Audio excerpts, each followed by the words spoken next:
as you were talking, you sort of laid out ideals or plans for K through 2. Where I live, they've actually, they built a new high school several years ago, and then they remodeled and revamped some of their buildings.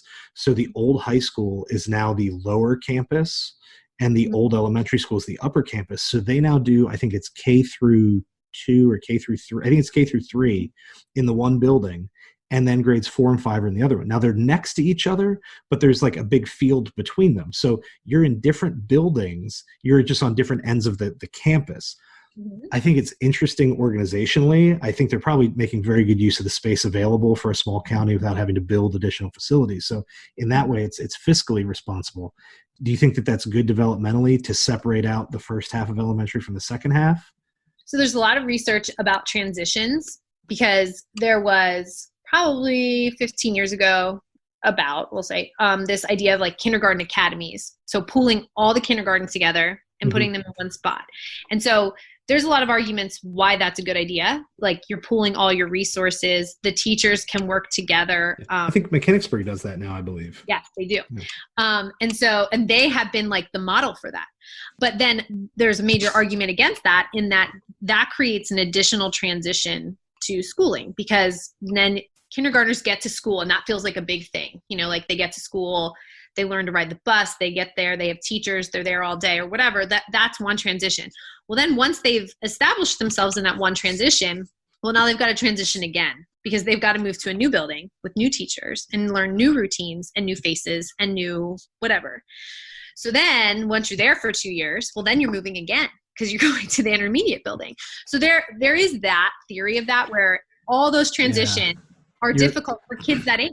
You're ramping up some stress or some anxiety. I guess the question is, one, I mean, if you can facilitate and support facilitate the transition and support them through it.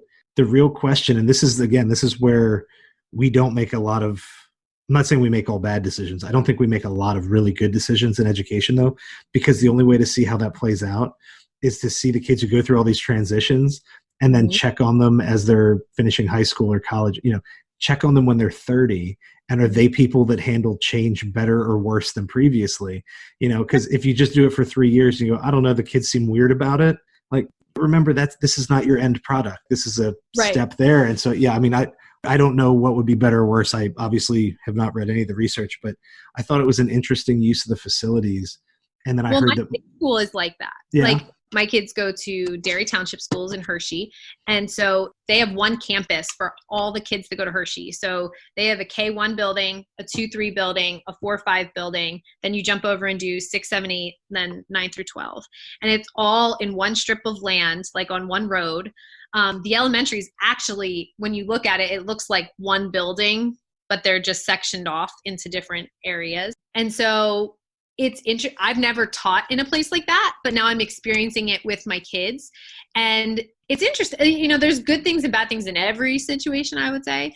But in that case, we miss out on some of the like small school things that happen. I saw a bunch of my friends today on social media that were having moms and muffins or something that. We are just too big. We can't do small things like that because there's 13 classes in a grade level. So you can't do that in that situation. Is that a drawback, that you miss out on some of those smaller, more community type events? But at the same time, they're all together and they collaborate and they get to have assemblies with just those kids together. And so is that a benefit? Yeah, that could be a benefit too.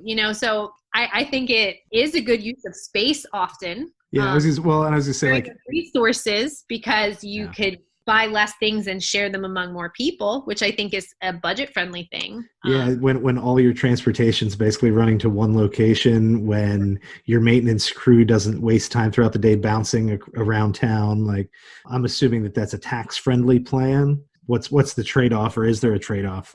I don't know. I mean, I think it's good that places try it. I also think that it's good to not force everyone to do the same thing at the same time. Like, I'm a big fan of keeping a control group. Every time you have a new initiative in a school, or say in a county like mine where you have 16, 17 high schools, you should pilot it with 2 or 3 first. And if you think it went well, float it to all the rest of them except for 2 or 3. And that way you can see if the 2 or 3 schools that never did the new thing, are they getting the same results, worse results, better?